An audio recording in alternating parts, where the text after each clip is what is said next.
Friends, ನಾನ್ ನಿಮ್ Savita. Welcome to Savita ನಿಸು ಯೂಟ್ಯೂಬ್ ಚಾನಲ್. ನಾನ್ ಇವಾಗ ಏನ್ ಮಾಡ್ಬೇಕು ಅಂತ ಹೊರಟಿದೀನಿ ಹೇಳಿ ನೋಡೋಣ. ಇಲ್ಲ, ನಾನೇ ತಿಳಿಸ್ಕೊಡ್ತೀನಿ ನಾನು ಏನ್ ಮಾಡ್ತಾ ಇದ್ದೀನಿ ಅಂತೇಳಿ. ನಾನಿವತ್ತು ಅಂಗಡಿಯಿಂದ ಬರೋದು ತುಂಬಾ ಲೇಟ್ ಆಗ್ಬಿಟ್ಟಿತ್ತು. ಹಾಗಾಗಿ ಏನ್ ಮಾಡೋಣ ಅಂತ ಯೋಚನೆ ಮಾಡ್ತಾ ಇದ್ದೆ. ನಾನಿ ಸ್ವಲ್ಪ ಬೆಣ್ಣೆ ತರ ಕೇಳಿದ್ದೆ, ಒಂದ್ ಕೆಜಿ ಇಲ್ಲ 2 ಕೆಜಿ ಬೆಣ್ಣೆ ಕಳ್ಸಮ್ಮ, ಅಲ್ಲೇ ಸಿಕ್ಕರೆ ನಿಮ್ಮೂರಲ್ಲಿ ಅಂತ. ಅವಳು ಬೆಣ್ಣೆ ಜೊತೆಗೆ ಅವ್ರ ಮನೆಯಲ್ಲೇ ಮಾಡಿರ್ತಕ್ಕಂಥ ಮಜ್ಜಿಗೆನೂ ಕೂಡ ಕಳ್ಸಿದ್ಲು. ಅವಾಗ ತಲೆ ಓಡಿಸ್ದೆ, ಏನ್ ಮಾಡ್ಬೋದು, ಮಜ್ಜಿಗೆ ತುಂಬಾ ಇದೆಯಲ್ಲ ಅಂತ. ಅದಕ್ಕೆ ಸರಿಯಾಗಿ ನನ್ನ ಮಗಳಿಗೆ ಶೀತ, ಕೆಮ್ಮು, ಜ್ವರ ಎಲ್ಲ ಶುರುವಾಗಿದೆ.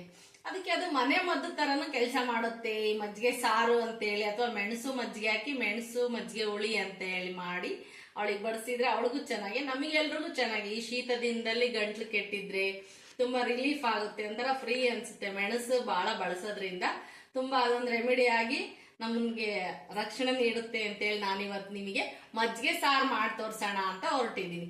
ಬನ್ನಿ ಹಾಗಾದ್ರೆ ಏನೇನು ಇಂಗ್ರೀಡಿಯೆಂಟ್ಸ್ ಅದಕ್ಕೆ ಯೂಸ್ ಮಾಡಿದೀನಿ ಅಂತ ತೋರಿಸ್ತೀನಿ ನೋಡಿ. ನಾನು ಮಜ್ಜಿಗೆ ಸಾಂಬಾರ್ಗೆ ಏನೇನ್ ತಗೊಂಡಿದೀನಿ ಅಂತ ಹೇಳಿದ್ರೆ, ಇಂಪಾರ್ಟೆಂಟ್ ಏನ್ ಬೇಕಪ್ಪ ಅಂತ ಹೇಳಿದ್ರೆ ಮಜ್ಜಿಗೆ. ಇದು ಬೆಣ್ಣೆಯನ್ನ ತೆಗ್ದಿರ್ತಕ್ಕಂತ ಮಜ್ಜಿಗೆ ಇದು.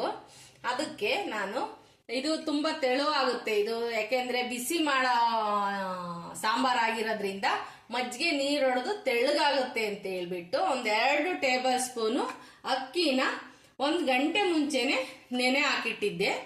ನೆಂದಿರೋ ಅಂತ 2 ಸ್ಪೂನ್ ಅಕ್ಕಿ ಇದು. ಹಾಗೆ 1-2 ಗಡ್ಡೆ ಬೆಳ್ಳುಳ್ಳಿ ತಗೊಂಡಿದ್ದೀನಿ. ಹಾಗೆ ಕೊತ್ತಂಬರಿ ಸೊಪ್ಪು ಕೂಡ ತಗೊಂಡಿದ್ದೀನಿ. ಸ್ವಲ್ಪ ಖಾರ ರುಬ್ಕೊಳಕ್ ತಗೊಂಡಿದ್ದೀನಿ, ಸ್ವಲ್ಪ ಮೇಲೆ ಗಾರ್ನಿಶಿಗೆ ತಗೊಂಡಿದ್ದೀನಿ. ಇದಕ್ಕೆ 1/4 ಟೇಬಲ್ ಸ್ಪೂನ್ ಮೆಣಸು ತಗೊಂಡಿದ್ದೀನಿ. ಹಾಗೆ 1/2 ಈರುಳ್ಳಿ ಹುರ್ಕೊಳಕ್ಕೆ ಈರುಳ್ಳಿ ಕಟ್ ಮಾಡಿ ಇಟ್ಕೊಂಡಿದ್ದೀನಿ. 4 ಮೆಣಸಿನ ಜೊತೆಗೆ ಮೆಣಸಿನ್ಕಾಯಿನೂ ಕೂಡ 4 ಮೆಣಸಿನ್ಕಾಯಿನ ತಗೊಂಡಿದ್ದೀನಿ. 1.5 ಇಂಚಷ್ಟು ಶುಂಠಿನೂ ಕೂಡ ತಗೊಂಡಿದ್ದೀನಿ. ರುಚಿಗೆ ತಕ್ಕಷ್ಟು ಉಪ್ಪು ತಗೊಂಡಿದ್ದೀನಿ. ಹಾಗೆ ಹಿಂಗನ್ ತಗೊಂಡಿದ್ದೀನಿ. 1 ಈರುಳ್ಳಿ ಒಗ್ಗರಣೆಗೆ ತಗೊಂಡಿದ್ದೀನಿ. 1/2 ಟೀ ಸ್ಪೂನು ಮೆಂತ್ಯ ತಗೊಂಡಿದ್ದೀನಿ. ಇದ್ರ ಜೊತೆಗೆ ಒಂದ್ ಸ್ವಲ್ಪ ಸಾಸಿವೆನೂ ಕೂಡ 1/2 ಟೀ ಸ್ಪೂನು ಇದ್ರ ಜೊತೆಗೆ ಹಾಕಿ ಹುರ್ಕೋಬೇಕು. ಹಾಗೆ ಒಗ್ಗರಣೆಗೆ ಸಾಸಿವೆ, ಜೀರಿಗೆ ಮತ್ತೆ ಅರಿಶಿನ ಇವನ್ನೆಲ್ಲ ತಗೊಂಡಿದ್ದೀನಿ. ಇದನ್ನೆಲ್ಲ ಫ್ರೈ ಮಾಡ್ಕೊಂಡು ನಾನು ಮಜ್ಜಿಗೆ ಸಾಂಬಾರನ್ನ ರೆಡಿ ಮಾಡ್ತೀನಿ. ಬನ್ನಿ ಹೇಗೆ ನಾನು ರೆಡಿ ಮಾಡ್ಕೊಂತೀನಿ ಅಂತ ತೋರಿಸ್ತೀನಿ. ಬನ್ನಿ ಇವನ್ನೆಲ್ಲ ಫ್ರೈ ಮಾಡಕ್ಕೆ ಒಂದು ಪ್ಯಾನ್ ತಗೋಣ. ಸ್ವಲ್ಪ ಎಣ್ಣೆ ಬಿಡೋಣ.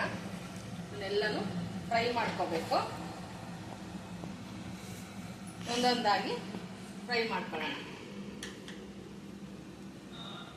ಮೊದಲಿಗೆ ಹಸಿ ಮೆಣಸಿನ್ಕಾಯಿ ಹಾಕೊಳ್ಳೋಣ.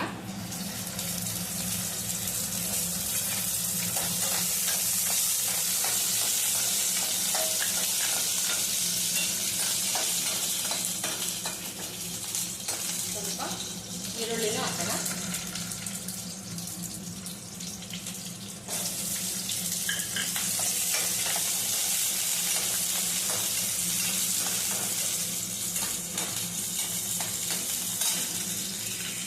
ಮೆಣಸನ್ನು ಹುರ್ಕೊಳ್ಳೋಣ. ಜೊತೆಗೆ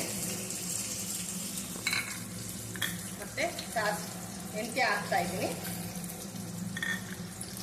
ಸ್ವಲ್ಪ ಬಿಸಿ ಮಾಡ್ಕೊಳ್ಳೋಣ.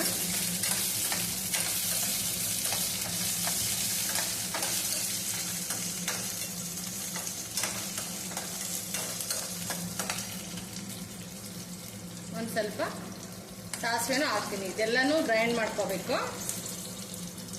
ಹಾಗೆ ಸ್ವಲ್ಪ ಜೀರಿಗೆನೂ ಕೂಡ ಹಾಕೊತಾ ಇದ್ದೀನಿ.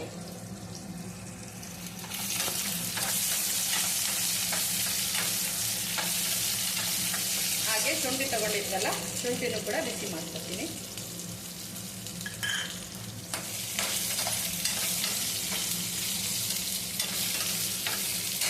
ನಂತರ ಮತ್ತೆ ಅಕ್ಕಿ ನೆನೆಸಿಟ್ಟಿತ್ತಲ್ಲ, ಆ ಅಕ್ಕಿನೂ ಕೂಡ ಥಿಕ್ನೆಸ್ಗೋಸ್ಕರ ಇದನ್ನು ಬಳಸ್ತಾ ಇದ್ದೀನಿ. ಅಕ್ಕಿನ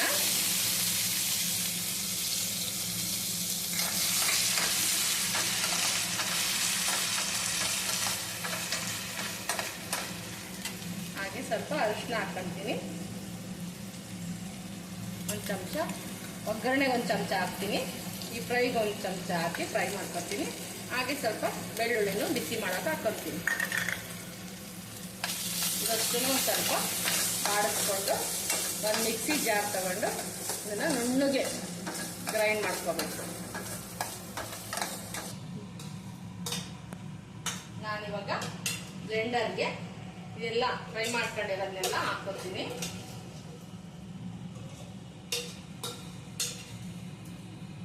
ಕೊತ್ತಂಬರಿ ಸೊಪ್ಪು ಕೂಡ ಅದಕ್ಕೆ ಹಾಕ್ಕೊಂಡು ನುಣ್ಣಗೆ ಬ್ಲೆಂಡರಲ್ಲಿ ಗ್ರೈಂಡ್ ಮಾಡ್ಕೊಳ್ಳೋಣ. ಸ್ವಲ್ಪ ನೀರು ಕೂಡ ಹಾಕೋಬೇಕು.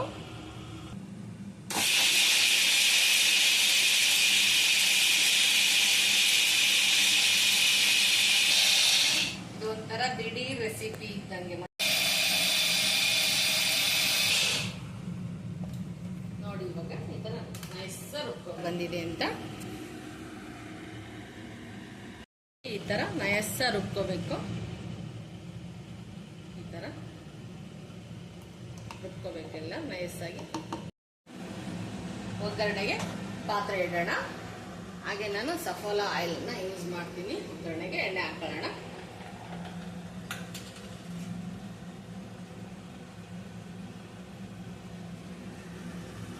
ಒಂದು ಟೇಬಲ್ ಸ್ಪೂನ್ ಒಗ್ಗರಣೆಗೆ ಎಣ್ಣೆ ಸಾಕು ಅನ್ಸುತ್ತೆ. ಇದು ದಿಢೀರ್ ಮಾಡ್ತಕ್ಕಂಥ ಸಾಂಬಾರುಗಳು ಇವೆಲ್ಲಾನು ರುಚಿಯಾಗೂ ಇರುತ್ತೆ, ಆರೋಗ್ಯಕ್ಕೂ ತುಂಬಾ ಒಳ್ಳೇದು. ನಮಗೆ ಮನೆಯಲ್ಲಿ ಏನಾದ್ರೂ ಹಳ್ಳಿ ಮನೆಗಳಲ್ಲಿ ಕರಾವೆಲ್ಲರೂ ಇತ್ತು ಅಂತ ಹೇಳಿದ್ರೆ ಅರ್ಧ ತರಕಾರಿ ಮನೆಯಲ್ಲಿ ಇದ್ದಂಗೆ.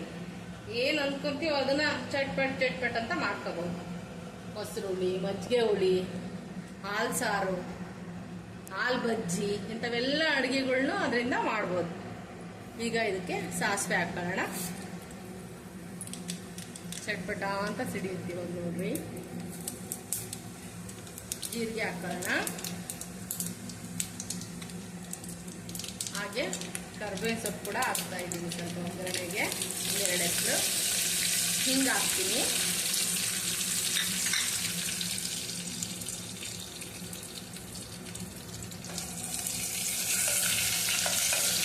ಇವಾಗ ಈರುಳ್ಳಿ ಹಾಕೋಣ.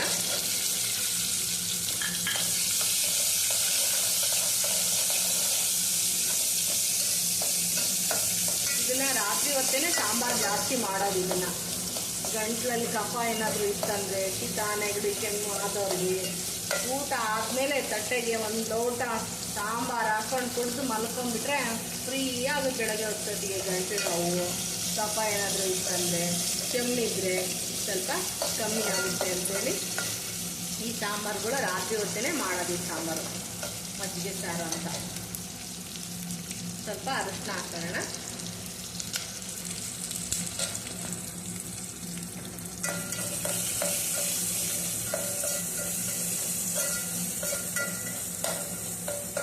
ಅದರಲ್ಲೂ ಈ ಚಳಿಗಾಲದಲ್ಲಿ ತುಂಬ ಒಳ್ಳೆ ಸಾರಿದು.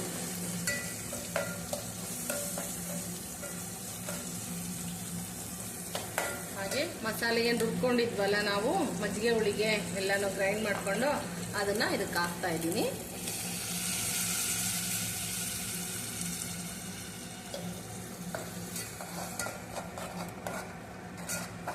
ಸ್ವಲ್ಪ ಹಸಿ ಏನಾದರೂ ವಾಸನೆ ಇದ್ರೆ ಒಂಚೂರು ಫ್ರೈ ಮಾಡಿ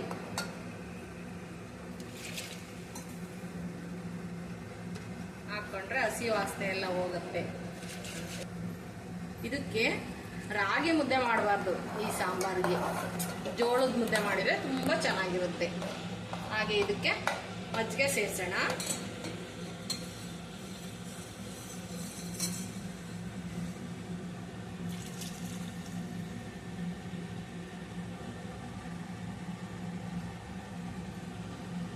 ಒಂದು ಲೀಟ್ರಷ್ಟು ಮಜ್ಜಿಗೆ ಇದೆ, ಅಷ್ಟು ಹಾಕ್ತಾ ಇದ್ದೀನಿ. ಯಾಕೆಂದ್ರೆ ನಾವು 1 ಗ್ಲಾಸ್ ಊಟ ಎಲ್ಲ ಆದ್ಮೇಲೆ ಈ ಮಜ್ಜಿಗೆ ಸಾರನ್ನ ಕುಡಿಬೇಕು ಅಂತೇಳಿ ಸ್ವಲ್ಪ ಜಾಸ್ತಿನೇ ಮಾಡ್ತಾ ಇದ್ದೀನಿ. ಮುದ್ದೆಗೇನು ಇಷ್ಟೊಂದು ಬೇಕಾಗಿಲ್ಲ. ಹಾಗೇನೆ ರುಚಿಗೆ ಉಪ್ಪನ್ನು ಸೇರಿಸ್ತಾ ಇದ್ದೀನಿ. ಇದಕ್ಕೆ ಕೆಲವರು ಹುರುಳಿಕಾಳು, ಕಡಲೆಕಾಳು, ಈ ಥರ ಹೆಸರು ಕಾಳು, ಇದು ಅಲಸಂದೆ ಕಾಳಿದ್ರೆ ಅಲಸಂದೆ ಕಾಳು ಎಲ್ಲ ಹುರಿದು ಇದಕ್ಕೆ ಹಾಕ್ಕೊಂತಾರೆ. ನಾವು ಸ್ವಲ್ಪ ಅಷ್ಟಾಗಿ ಆ ಥರ ಕಾಳುಗಳು ಇಷ್ಟಪಡೋದಿಲ್ಲ ಈ ಸಾಂಬಾರಿಗೆ. ಹಾಗೆ ಪ್ಲೈನ್ ಆಗಿದ್ರೆ ಚೆನ್ನಾಗಿರುತ್ತೆ ಅಂತೇಳಿ ನಾನು ಅವನ್ನೆಲ್ಲ ಹಾಕಿಲ್ಲ. ಬೇಕಾದರೂ ಆ ಥರ ಕಾಳನ್ನು ಹುರಿದು ನೆನೆ ಹಾಕಿ ಒಗ್ಗರಣೆಗೆ ಹಾಕಿ ಹಾಕ್ಕೋಬಹುದು. ಹುರುಳಿಕಾಳು ತುಂಬ ಚೆನ್ನಾಗಿರುತ್ತೆ. ಇದಕ್ಕೆ ಒಣಗಿದ ಹುರುಳಿಕಾಳನ್ನು ಹುರ್ಕೊಂಡು ಹಾಕಿದ್ರೆ ತುಂಬ ರುಚಿಯಾಗಿರುತ್ತೆ. ಇದನ್ನ ಒಂದು 2-3 ನಿಮಿಷ ಕುದಿಯೋದಕ್ಕೆ ಬಿಡಬೇಕು. ನಾನು ಅಕ್ಕಿ ಹಾಕಿದ್ದೀನಿ ಇದಕ್ಕೆ, ಮಜ್ಜಿಗೆ ಸ್ವಲ್ಪ ತೆಳುಗಿತ್ತು, ಹಂಗಾಗಿ ಸ್ವಲ್ಪ ಮತ್ತೆ ಬಿಸಿ ತಾಗಿದ್ರೆ ನೀರೊಳಗೆ ಬಿಡುತ್ತೆ ಅಂತೇಳಿ ಏನು ಮಾಡಿದೆ, ಸ್ವಲ್ಪ ಅಕ್ಕಿನ ನೆನೆ ಹಾಕಿ ರುಬ್ಬಕ್ಕೆ ಹಾಕಿದ್ದೀನಿ. ನೀವೀಗಾಗಲೇ ತೋರಿಸಿದ್ದೀನಲ್ಲ, ಆ ಥರನೇ ಮಾಡಿ ಚೆನ್ನಾಗಿರುತ್ತೆ ಸಾಂಬಾರಿದು. ನೋಡಿ ಎಲ್ಲರೂ ನನಗೆ ರುಚಿನ ಕಮೆಂಟಲ್ಲಿ ಹಾಕಬೇಕು. ಹಾಗೆಯೇ ಸಬ್ಸ್ಕ್ರೈಬ್ ಆಗದೆ ಇರೋರು ದಯಮಾಡಿ ಎಲ್ಲ ಸಬ್ಸ್ಕ್ರೈಬ್ ಮಾಡ್ಕೊಳ್ಳಿ, ನನಗೆ ಸಪೋರ್ಟ್ ಮಾಡಿ, ಲೈಕ್ ಮಾಡಿ. ಒಂದು 2-3 ನಿಮಿಷ ಇದು ಕುದೀಲಿ. ನೋಡಿ ಈ ಥರ ಕುದಿ ಬರಬೇಕು, ಇನ್ನು ಬರಬೇಕು, ಇನ್ನೊಂದು ಸ್ವಲ್ಪ ಹೊತ್ತು ಕುದಿ ಬರಬೇಕು. ಕುದೀತಾ ಐತೆ. ಇದನ್ನು ಸೂಪ್ ಥರನಾದರೂ ಕುಡಿಬೋದು, ಮುದ್ದೆಗಂತೂ ತುಂಬ ಚೆನ್ನಾಗಿರುತ್ತೆ. ನನಗೆ ತುಂಬ ಫೇವ್ರೆಟ್ ಸಾರಿದು. ನನಗಂತೂ ಈ ಥರ ಮಸಾಲೆ ಸಾಂಬಾರು ಪದಾರ್ಥ ಸಾಮಾನುಗಳು ಹಾಕಿ ಮಾಡೋದು ಸ್ವಲ್ಪ ಅಷ್ಟೊಂದು ಇಷ್ಟ ಆಗಲ್ಲ. ಎಲ್ಲರೂ ಊಟ ಮಾಡ್ತೀವಿ ಅಂತ ಮಾಡೋದು. ನನಗೆ ಈ ಥರ ಸಾಂಬಾರು ಪುಡಿ ಬಳಸದೆ ಅಂತ ಮಾಡೋ ಅಂಥ ಅಡುಗೆಗಳು ಸಾಂಬಾರುಗಳು ತುಂಬ ಇಷ್ಟ. ಇದರಲ್ಲಿ ಜಾಸ್ತಿ ನಾನೇ ಇವತ್ತು ಮಜ್ಜಿಗೆ ಸಾಂಬಾರು ಊಟ ಮಾಡೋದು. ನೋಡಿರಿ ಈ ಥರ ಬರುತ್ತೆ. ಕುದ್ರೆ ಇದಕ್ಕೆ ಕೊತ್ತಂಬರಿ ಸೊಪ್ಪು ಹಾಕ್ಬಿಟ್ಟು ಕೆಳಗೆ ಇಳಿಸ್ಕೊಳ್ಳೋಣ. ಮತ್ತು ನಿಮಗೆ ನಾನು ಇದಕ್ಕೆ ಜೋಳದ ಮುದ್ದೆ ಮಾಡಿ ತೋರಿಸ್ತೀನಿ. 3 ಮುದ್ದೆ ಮಾಡ್ತೀನಿ ನಾನು. 3 ಮುದ್ದೆಗೆ ಏನೇನು ಹಾಕ್ತೀನಿ ಅಂತ ಹೇಳ್ತೀನಿ, ಮಾಡ್ಕೊಳ್ಳಿ ನೀವು. ಇದಕ್ಕೆ ಜೋಳದ ಮುದ್ದೆನೇ ಚೆನ್ನಾಗಿ. ಜೋಳದ ಮುದ್ದೆ ಮಾಡೋದು ಒಂದು ಸಾಹಸದ ಕೆಲಸನೇ, ಅದು ತುಂಬ ಹುಷಾರಾಗಿ ಮಾಡಬೇಕು. ಉಕ್ಕೋಗಿ ಬಂತು, ಉಕ್ಕಿಸ್ಬಾರ್ದಿದ್ದು ಸಾಂಬಾರು ಆಫ್ ಮಾಡಿಬಿಡ್ಬೇಕು. ಇದಕ್ಕೆ ಸ್ವಲ್ಪ ಕೊತ್ತಂಬರಿ ಸೊಪ್ಪು ಹಾಕಿ ಕೆಳಗೆ ಇಳಿಸ್ಬಿಡೋಣ.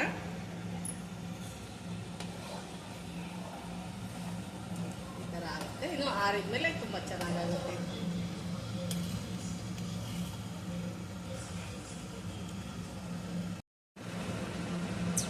ಇವಾಗ ಮುದ್ದೆ ಮಾಡೋದಕ್ಕೆ ಪಾತ್ರೆ ಇಟ್ಟಿದ್ದೀನಿ. ನನಗೆ 3 ಮುದ್ದೆ ಬೇಕು. ಅದಕ್ಕೆ ಸರಿಯಾಗಿ ನಾನು ನೀರನ್ನು ಹಾಕ್ತೀನಿ. ನೋಡ್ರಿ, 3 ಗ್ಲಾಸ್ ನೀರನ್ನು ಹಾಕ್ತೀನಿ.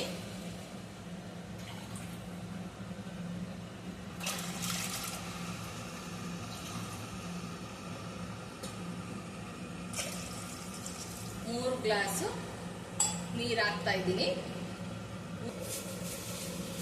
ಇದಕ್ಕೆ ರುಚಿಗೆ 1-2 ಕಲ್ಲು ಉಪ್ಪು ಹಾಕೊಳ್ಳೋಣ. ರುಚಿಗೆ ಏನೇ ಅಡುಗೆ ಮಾಡಿದ್ರು 1-2 ಕಲ್ಲು ಉಪ್ಪು ಹಾಕಬೇಕು. ಹಾಗೇನೆ ಇದಕ್ಕೆ ನಾನು ಮುದ್ದೆ ಮಾಡೋದಕ್ಕೆ ರೇಷನ್ ಅಕ್ಕಿನ ನಾನು ತೊಳೆದ್ಬಿಟ್ಟು ಇದನ್ನ ನೆನೆ ಹಾಕಿ ಇದನ್ನ ನೆರಳಲ್ಲೇ ಆರಿಸ್ಬಿಟ್ಟು ರವೆ ಮಾಡಿಸ್ತೀನಿ. ನಾನೇ ರವೆ ಮಾಡ್ಕೊತೀನಿ. ಇದನ್ನ ಜಿನ್ನಿಗೇನು ಕಳಿಸೋದಿಲ್ಲ, ಸಾಫ್ಟ್ ಆಗಿರುತ್ತೆ. ಇದು ತೊಳೆದು ಆರಿಸಿ ನೆರಳಲ್ಲೇ ಒಣಗಿಸಿ ಮಿಕ್ಸಿ ಜಾರಲ್ಲಿ ರವೆ, ಇಡ್ಲಿ ರವೆ ಥರ ರವೆ ಮಾಡಿ ಇಟ್ಕೊಂಡಿರ್ತೀನಿ. ನಾನು ರಾಗಿ ಮುದ್ದೆಗೂ ಬಳಸ್ತೀನಿ, ಜೋಳದ ಮುದ್ದೆಗೂ ಕೂಡ ಬಳಸ್ತೀನಿ. ಇದರಲ್ಲಿ ಒಂದು ಅರ್ಧ ಬೌಲು ನಾನು ಈ ರವೆನ ಹಾಕ್ತಾ ಇದ್ದೀನಿ. ಯಾಕೆ ಅಂದರೆ ಸರಿನೇ ಇದಕ್ಕೆ ಕಲಿಸ್ಬಿಡ್ತಾರೆ. ಇದಕ್ಕೆ ತೆಳುವಾಗಿ ಇದು ನೀರು ಕುದಿ ಬಂದಾಗ ಹೆಸರು ಕಲಿಸ್ತೀವಿ ಅಂತೇಳಿ ಹೆಸರು ಕಲಿಸಿ ಹಾಕ್ತಾರೆ. ನಾನು ಅದ್ರ ಬದಲಿಗೆ ಪ್ಲೈನ್ ಆಗುತ್ತೆ ಜೋಳದ ಮುದ್ದೆ ಅಥವಾ ರಾಗಿ ಮುದ್ದೆ ಅಂತೇಳಿ ಮಾಡ್ತೀನಿ ಅಂತ ಹೇಳಿದ್ರೆ ಇದನ್ನ ಸ್ವಲ್ಪ ಅಕ್ಕಿ ರವೆ ಹಾಕ್ತೀನಿ. ಚೆನ್ನಾಗೂ ಬರುತ್ತೆ, ಮುದ್ದೆ ಜಿಗಿಯಾಗೂ ಇರುತ್ತೆ, ಊಟ ಮಾಡೋದಕ್ಕೆ ತುಂಬ ರುಚಿಯಾಗಿರುತ್ತೆ. ರಾಗಿ ಮುದ್ದೆಗೆ ಇದನ್ನ ಬಳಸೋದ್ರಿಂದ ಉಷ್ಣ ಕಮ್ಮಿ ಮಾಡುತ್ತೆ. ಕೆಲವೊಂದು ರಾಗಿ ಊಟ ಮಾಡಿದ್ರೆ ತುಂಬ ಉಷ್ಣ ಆಗುತ್ತೆ. ಹಾಗಾಗಿ ಇದು ಸ್ವಲ್ಪ ಈ ಅಕ್ಕಿ ನುಚ್ಚನ್ನು ಯೂಸ್ ಮಾಡಿದ್ರೆ ಸ್ವಲ್ಪ ತಂಪಾಗುತ್ತೆ ಅನ್ನೋ ಉದ್ದೇಶದಿಂದ ಸ್ವಲ್ಪ ನಾನು ಅಕ್ಕಿ ರವೆನ ಯೂಸ್ ಮಾಡ್ತೀನಿ. ಹಾಗೆ ಜೋಳದ ಮುದ್ದೆ ಮಾಡೋದು ತುಂಬ ಜೋಪಾನವಾಗಿ ಮಾಡಬೇಕದು. ಸ್ವಲ್ಪ ಹೆಚ್ಚು ಕಮ್ಮಿ ಆಯಿತು ಅಂತ ಹೇಳಿದ್ರೆ ಮುದ್ದೆಗಳು ಗಂಟರ ಆಗಿಬಿಡುತ್ತೆ. ಹಾಗಾಗಿ ತುಂಬ ಹುಷಾರಾಗಿ ಮಾಡಬೇಕು. ನಾನು ಈ 2 ಮುದ್ದೆ, ರಾಗಿ ಮುದ್ದೆ ಜೋಳದ ಮುದ್ದೆ ಮಾಡುವಾಗಲೆಲ್ಲನೂ ಸ್ವಲ್ಪ ರವೆನೇ ನಾನು ಆದಷ್ಟು ಯೂಸ್ ಮಾಡ್ತೀನಿ. ಒಂದು 5 ನಿಮಿಷ ಈ ನೀರು ಕುದಿಬೇಕು. ಕುದಿ ಬಂದಾಗ ನಾವು ಈ ಜೋಳದಿಟ್ಟು ಜರಡಿ ಹಿಡ್ಕೊಂಡಿದ್ವಲ್ವಾ, ಈ ಜೋಳದಿಟ್ಟು ಅವಾಗಲೇ ಫ್ರೆಶ್ ಆಗಿ ಜರಡಿ ಮಾಡ್ಕೋಬೇಕು. ಜೋಳದ ಹಿಟ್ಟನ್ನ ಜರಡಿ ಮಾಡಿಟ್ಟದನ್ನೇ ಇಟ್ಟರೆ ಇದು ಮತ್ತೆ ಗಂಟರ ಆಗ್ಬಿಡುತ್ತೆ. ಅವಾಗಲೇ ಮಾಡ್ಬೇಕಾದ್ರೇನೆ ಇದನ್ನ ಜರಡಿ ಮಾಡ್ಕೊಂಡ್ರೆ ಹಿಂಗೆ ಉದುದ್ರಾಗಿ ಬರುತ್ತೆ, ಗಂಟು ಬರಲ್ಲ. ಇಲ್ಲ ಅಂದ್ರೆ ಗಂಟಾಗ್ಬಿಡುತ್ತೆ ಒಂದೊಂದು ಮುದ್ದೆ ಒಳಗೆ, ಅವಾಗ ಚೆನ್ನಾಗಿರೋದಿಲ್ಲ. ಹಾಗಾಗಿ ನಾನು ಜರಡಿ ಮಾಡಿ ಇಟ್ಕೊಂಡಿದ್ದೀನಿ ಜೋಳದ ಹಿಟ್ಟನ್ನ. ಒಂದು 5 ನಿಮಿಷಕ್ಕೆ ಇದು ಕುದಿ ಬರುತ್ತೆ. A few minutes later. ನೋಡಿ ಈ ತರ ಎಲ್ಲ ಕುದಿ ಬಂತು. ಇವಾಗ ಇದಕ್ಕೆ ಹಿಟ್ಟು ಹಾಕಿ ತೋರಿಸ್ತೀನಿ.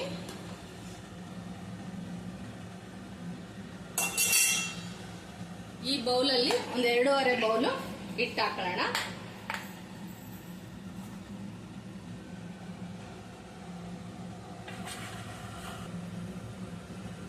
ಇನ್ನೊಂದು ಅರ್ಧ ಬೌಲ್ ಹಾಕ್ತೀನಿ.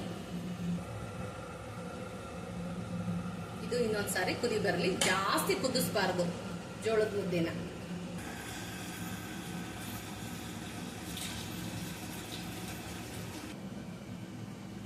ಇವಾಗ ನಾನು ಮುದ್ದೆ ಕುದಿಯೋದಿಕ್ಕೆ ಬಂತು. ಇವಾಗ ಕೂಡಿಸ್ಕೊಳಕ್ಕೆ ನಾನು ಮುದ್ದೆ ತಟ್ಟೋದಿಕ್ಕೆ ಇದನ್ನ ಮುದ್ದೆ ತೊಟ್ಟೋದಿದ್ದು ಕೈದುಣಿಕೆ ಅಂತ ಹೇಳ್ತಾರೆ. ಇದನ್ನ ತಗೊಂಡಿದ್ದೀನಿ. ಒಂದು ಕೆರೆ ಹಂಚು ಅಂತ ಹೇಳ್ತಾರೆ. ಇದು ಕೆರೆಯುವ ಚಮಚ ಅಥವಾ ಕೆರೆ ಹಂಚು ಅಂತೇಳಿ. ಇದು ತುಂಬಾ ಹಳೇದಿದ್ದು ನಮ್ಮ ಮನೆಗೆ. ಇದು ಕೂಡ ತುಂಬಾ ಹಳೇದು.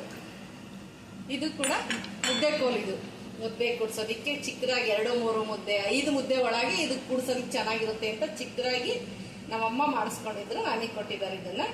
ಇದು ಸಣ್ಣ ಮುದ್ದೆ ಕೋಲು. ಇವಾಗ ಕುಡ್ಸೋಣ. ಉರಿ ಸಣ್ಣಕ್ಕೆ ಮಾಡ್ಕೊಂಡು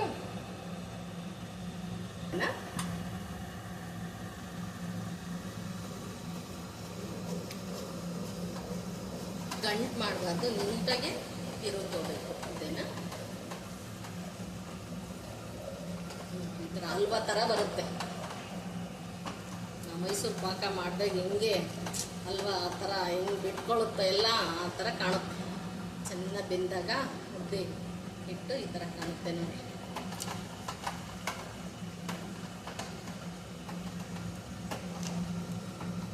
ಫೈನಲಿ ಕೂಡಿಸ್ದೆ. ಇವಾಗ ಮುದ್ದೆನ ತಟ್ಟೆಗೆ ಹಾಕ್ತೀನಿ. ಬಿಸಿ ಬಿಸಿ ಮುದ್ದೆ ಸಾಂಬಾರು ಊಟ ಮಾಡೋಣ. ಮುದ್ದೆನ ಚಿಟಿಗೆ ಹಾಕ್ಕೊಳ್ತೀವಿ ಅಂದರೆ ನೀಟಾಗಿ ಒಂದ್ಸರಿ ಹದವಾಗಿ ಎಲ್ಲನೂ ಕೂಡಿಸ್ಕೊಂಡು ಮತ್ತೆ ಚಮಚದಲ್ಲಿ ನೀಟಾಗಿ ನಾದ್ಕೊಂಡು ಮುದ್ದೆ ತಟ್ಟೋಣ. ಇವಾಗ ಈ ಥರ ಎಲ್ಲ ಚಿಟಿಕೆ ಹಾಕ್ಕೊಂಡು ಒಂದೊಂದೇ ಮುದ್ದೆ ಮಾಡ್ಕೊಳ್ಳೋಣ.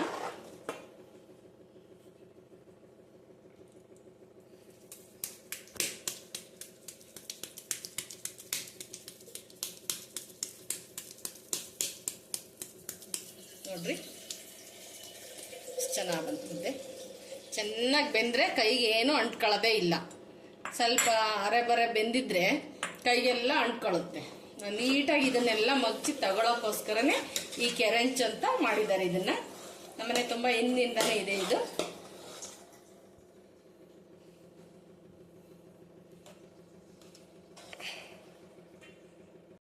ಫೈನಲಿ ಮುದ್ದೆ ಸಾಂಬಾರು ರೆಡಿ ಆಯಿತು. ನಾನು ಟೇಸ್ಟ್ ಮಾಡಿ ಹೇಳ್ತೀನಿ. ಅದಕ್ಕೂ ಮುಂಚೆ ದಯವಿಟ್ಟು ಎಲ್ಲರೂ ಫುಲ್ ವಿಡಿಯೋನ ನೋಡೋದಕ್ಕೆ ಟ್ರೈ ಮಾಡಿ. ಸಬ್ಸ್ಕ್ರೈಬ್ ಆಗದೆ ಇರೋರು ಸಬ್ಸ್ಕ್ರೈಬ್ ಮಾಡ್ಕೊಳ್ಳಿ. ಹಾಗೂ ಸಬ್ಸ್ಕ್ರೈಬ್ ಆಗಿರೋರು ಎಲ್ಲರಿಗೂ ತುಂಬ ಥ್ಯಾಂಕ್ಸ್. ಹಾಗೆ ನನಗೆ ಸಪೋರ್ಟ್ ಮಾಡ್ತಾ ಇರಿ. ನಾನು ಇವಾಗ ಮುದ್ದೆ ಊಟ ಮಾಡಿ ಹೇಗಾಗಿದೆ ಅಂತ ಹೇಳ್ತೀನಿ ನಿಮಗೆ.